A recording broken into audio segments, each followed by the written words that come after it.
Yeah, like I was saying, I would sleep in the kitchen, and the mattress was quite thin, very thin, and it was laid on maize, so it was rough. Why is this point so important? It's because probably sleeping on a such surface also worsened the situation or worsened my injury. Well, I experienced pain, and it increased gradually. So the following day when I woke up, I had a terrible headache, and my back was killing me. It was so bad. It was so bad. I told my uncle, ninasikia nikanda kufa. Yani naumwa na mgongo sana sana. And he was quick to say, si nilikwambia una strain, si nilikwambia. Wacha leo nitaenda kulima peke yangu. And then I was thinking, hey, I'll be left here with his wife. And his wife will start saying I'm lazy. Ninakaa tu. I dreaded. I don't want to talk about that part because it's that part of his wife. It's painful. When I have strength to talk about it, I will. Right now, I don't. For the last 22 years, I've not gathered energy and strength to talk about that part. Probably I will talk to the camera. Maybe it's different. I will try. Anyway, back to my story of my injury. So, when I told him how I feel, na vile nasikia uchungu and the way I can't bend, actually I could not bend. I could only lie on my back straight on or stand straight. And then if I carried something on my back was even making it a bit better, because I don't know. So all the time, the whole day, I would keep on carrying their child in my back. She was slightly, I think, 8 months or something close to that. And from the following day onwards, they were hell. They were hell. I was walking with a very painful back. And I was 13, 14 there. You don't expect 13-year-old to say they have a backache. There must be something. So when my uncle came back in the evening, I told him, hey, uncle, I'm feeling bad. I'm just thinking if I can get some ointment rubbed on my back, maybe I can even be able to sleep. He said, no problem. Let me rush to the kiosk there. I get you some ointment. Then your auntie, who is now the wife, will massage it on my back. And he did that. That was in the evening, around 6:30ish. When he came, he asked her, please, can you rub this on Salome? Maybe it will ease the pain, because I would take painkillers and it's not going. Do you know what she said? She said, Mimi, see your maid. Mimi, see your maid. Mind you, I fell carrying water for her. That's why I say that's that part of the story. I don't think I want to talk about. I'll talk about it later. I didn't get any, so I took lots of painkillers, and then I slept in my pain. This is the third day now. I'm going back to sleep on that bad surface. So it didn't make any better. Resting wasn't rest. It was pain. I would toss and turn, stand.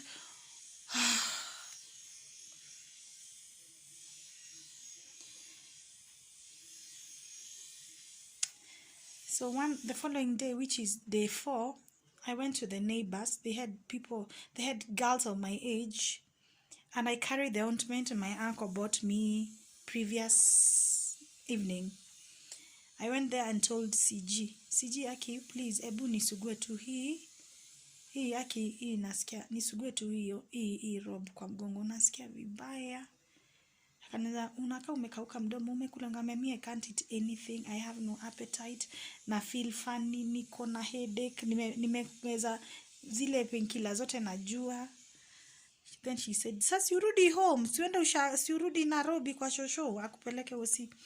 I said, uncle anadu, kina akipata ndaenda. So wakanipaka yo, wakanisugua, wakanikanda na hot water with a towel. It's a neighbor. Ushago huko interior of the interiorist. Interior of interior. Ni huko kunaitaga Usogonoi. Huko sasa ni huko exactly. And I waited and I stayed in their place. I slept. I waited until evening. Then CG, that girl, she was called CG. She took me, akanisaidia nika walk home pole pole because I didn't want, nilikuwa na kwetu hapo kwa uncle yangu kulikuwa chini, kwao kulikuwa huko juu. So I didn't want to shake. Ati ninateremka ati hivyo na shake. Nilikuwa nataka nishikilie nikine nikiwa stiff. Nisijikunje mahali. Oh God, ignorance. I went back there and nikalala, nenda tu straight nikalala. Kwa zile tu thin mattress and mahindi. Nikaamka asubuhi. When I woke up in the morning, I went to a different neighbor now. I woke up around 8. I went to a different neighbor. I think wanaitwa nyina Ajiro or something. I don't, mama Ajiro, mama Wajiku. Something of like that. Nikaenda. And they are cousin to my uncle. Huyu uncle yangu ni cousin yake. Nikaenda nikakuta Wanjiru, nikamwambia Wanjiru, you said you ulikuwa unataka kusukwa nywele. Si tuende nikushuke nywele nipate do ya kurudi home, kurudi Nairobi kwa shosho Kangemi, sababu sisikii vizuri, nataka anipeleke hosi. Wanjiru was like, sawa acha nimalize nakuja. So I went back to my uncle and waited for Wanjiru to come. So Wanjiru came around 10ish. I was braiding her hair. So while I was braiding her hair, akasema sasa si ukae chini unishuke za chini kama umekaa. Nikamwambia Wanjiru, I can't sit down. I just want to stand straight. I don't want to fold my back. And then I would make like three knots and take a break. 3 knots and take a break. And she went, what's going on? I am in pain. Nilikuwa nasikia paka I'm losing my mind. And then I would tell her, Wanjiru, my feet are feeling funny. That's why I keep on sitting down. And she asked, how do they feel? They are heavy and they don't feel like my feet. Nasikia ni kama hata sijakanyaga chini. Yani si feel of my feet zimekanyaga chini. And Wanjiru would laugh it off. Wewe unakuwaga na wazimu mingi. Well, pia me, I thought just wazimu, but that's how I felt numb. I felt funny in my legs, but I didn't know it was called numb then. Now I know it's called numb. Now it felt numb from my feet, and the numbness was going quite slow. So around 1ish, the Wanjiru told me, huku kwenye kumekuwa na jua sana na kuna mti, tupande huko kwetu uende unishukie huko anda mti. So that was around sangapi? Around 1ish hivi. 1 p.m. So we walked to her place, and I'm not at walking like her. I'm taking 4 steps and take a break, and I'll tell her my feet I'm dragging them, taking a step to another. It's like I'm dragging my feet, and then the pain. Unateremka unaruka tushimo. Mimi hata hiyo kuruka tushimo, mimi would just go round, hata kama nikura ninakanyaga mawe hivyo. Sitaki kuruka. I didn't want to jump anything. I didn't want any place that I would go and it's bumpy. I want to stay in the same position, walk as stiffly as possible. Lakini kwa kina Wanjiru kukua far, just about 2 minutes walk. I think you can, unazaitana ukiwa Wanjiru, and they would just hear wakiwa huko mwaki.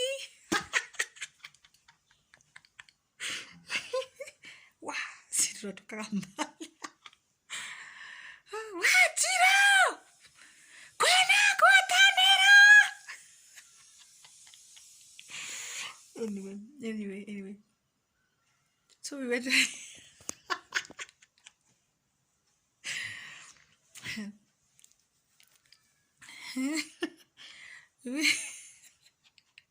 we went to Akina Wanjiru's place, and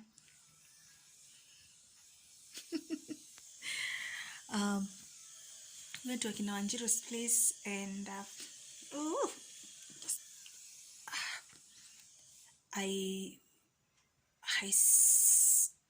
sat down on kiti ilikuwa nje, on a bench outside their kitchen, you know, the Ushago's kitchen, the the hizo nyumba za nyasi zinaitwaje na kizungu, grass thatched huts, HUT. Yes. And Wanjiru went to make uji porridge for lunch, because kwetu tukukula in that mama didn't want us to make anything, so we didn't eat anything at our place. So Wanjiru alienda akaniacha akaenda kupika uji. She went to make uji and left me waiting there so that we take uji and we continue. I really needed to finish her hair because I needed fare to go back to Kangemi to my shosho, so that my shosho can take me to the hospital. I hope you guys are following the story.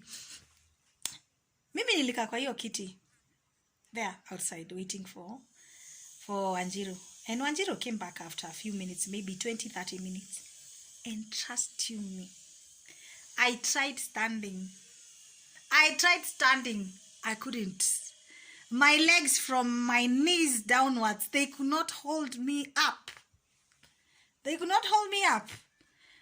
How many days am I talking from the fall? A week or something. Maybe 7 days. 7 days of painkiller, 7 days of going to the neighbors to get kusuguliwa mgongo.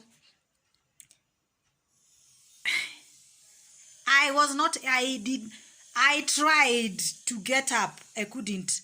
I held on to the tree that was giving us shade there. I could not. I held on to Wanjiru. I could not get an upright posture without my legs giving in.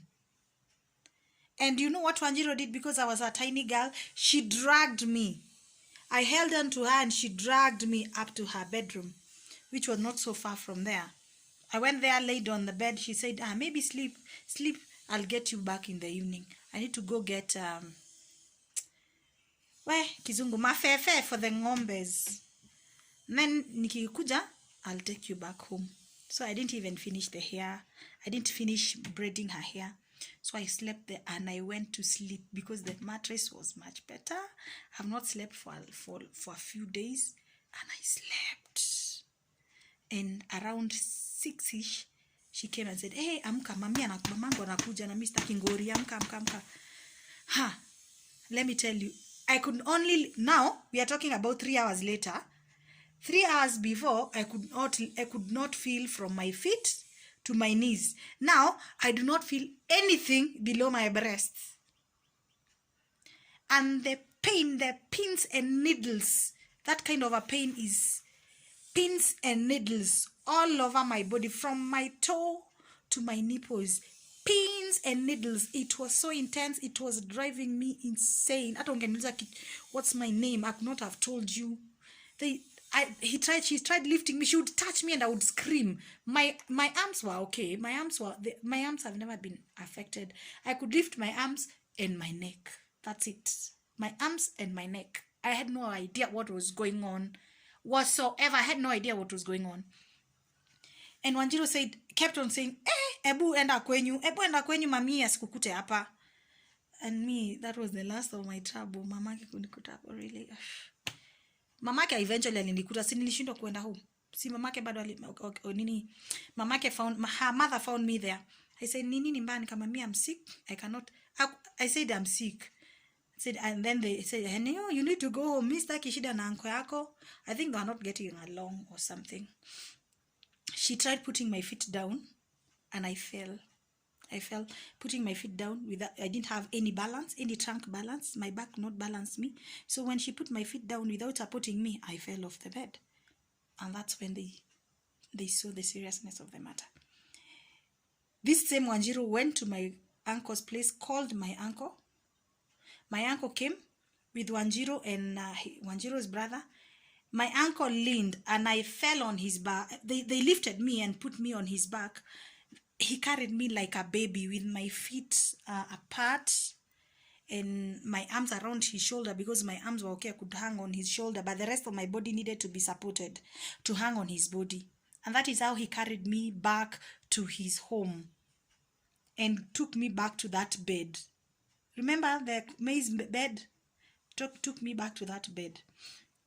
And he called neighbors. Anyone who heard about it came. but because now it has become serious, everyone has heard that Chege's niece is really sick. She can't even stand, and she's screaming all over. So everyone came with whatever they thought would be the solution: herbs, miti chamshwe, painkillers. Hey, uhai iko mbali.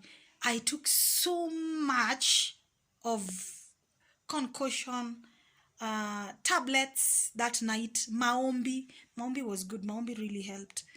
I think it's even those maombi that's still guiding me up to today. Oh, thank you everyone who did that for me. And they decided that this girl is so sick, this is serious, this is so, she needs to go to the hospital. And guess where the closest clinic is, which is just like a small time medical center. It's about 30-25 kilometers from there. No roads, you have to go through a forest. It's a hill.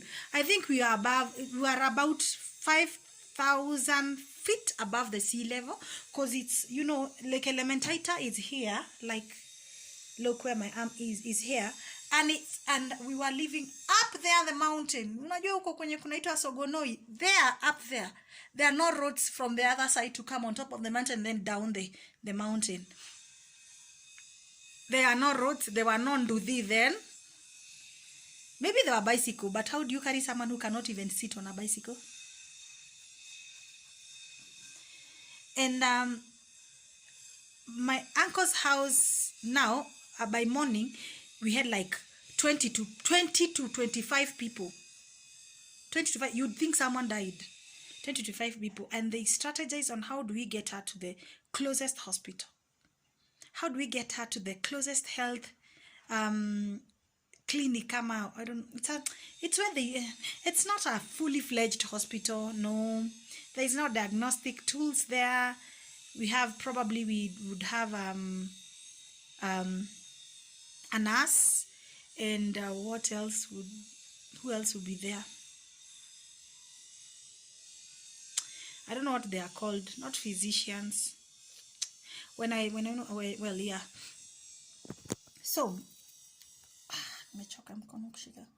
who knows those brown gunias, those brown sacks that normally pack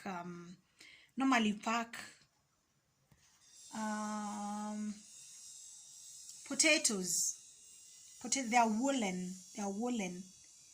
They had 2 of those sacks, and they made a makeshift stretcher. And I was laid in the middle, and 4 men, 2 in front, 2 at the back, carried me from my uncle's place up the hill, on the hill, down the hill to that medical place. Hakuna barabara. They would go slashing and making their ways. I think that whole trip took more than 2 hours. I would scream on top of my voice. When the ride got a bit bumpy, and maybe they were coming down the hill and they needed to run. Oh God, it is still painful to think about to date. When we reached there, that nurse is so bright, the one that we found there, because she looked at me. My bladder was full, because my tummy was full down here, was full. Akaniuliza, how long have you not been working? I said, kutoka juzi usiku, since 2 days ago. When did you susu last? I said, I haven't susued in 2 days, because I haven't taken anything. He said, you're full. So I said, siwezi kusaidia hapa. We don't have catheters here. We don't have hatuna usaidizi. Lakini that car outside there was a pickup there, a single cabin pickup there, and it was being ignited. Anaenda, he's going to Nakuru. Wacha niende kanta waambia lift awapeleke Hosi. So we are like, how many people? 4 men that were carrying me plus other like 6. So we were like 10 of us there. That nurse went and spoke to someone. Kumbe that someone was a priest who had come there to bring some medication, and he was going back to Nakuru town. This is like an hour drive from there. Uh, that priest agreed to give us a lift to Nakuru. So we went, myself, now the sick person, my uncle, and two of his friends now. So the rest of everyone else went back up the mountain. We went just me and those ones. So I was laid on back of the pickup on the floor. On the floor. Why am I telling you where I'm lying? Because I want you to see all the how I got the injury, and what would have made it worse right from the time I fell to how I got to the hospital. I attribute my injury to all those processes. I was put on that pickup surface. I laid on there, and of course, it would bump as it comes down the hill before it reached the highway. And of course, there are bumps. So when it goes up the bump, poof, I would get a hit on my back too. But whom do you blame for that? No one. Nobody knew what was going on. And after all, these people are helping me. They are saving my life. I got to Nakuru Provincial Hospital. By then it was called that. But right now I think it's Nakuru Level 5. I would want to think so. I went there, and reaching the casualty or the emergency, on the stretcher, right there at the door, I had someone come with a needle attached to a tube, and they poked my lower tummy, and urine filled a bag. I would want to say that is like 2 liters or 3 liters. And he said, "Hey, hii ingepasuka. Do you feel relieved?" I said, "No, I don't feel nothing." I would talk. I don't feel anything. And that's when it hit me. I can't even feel if I want to go to the washroom. I can't feel nothing. I was admitted, having no information of what is going on with me. And after admission, my uncle left now to go home. Now I'm in the hospital.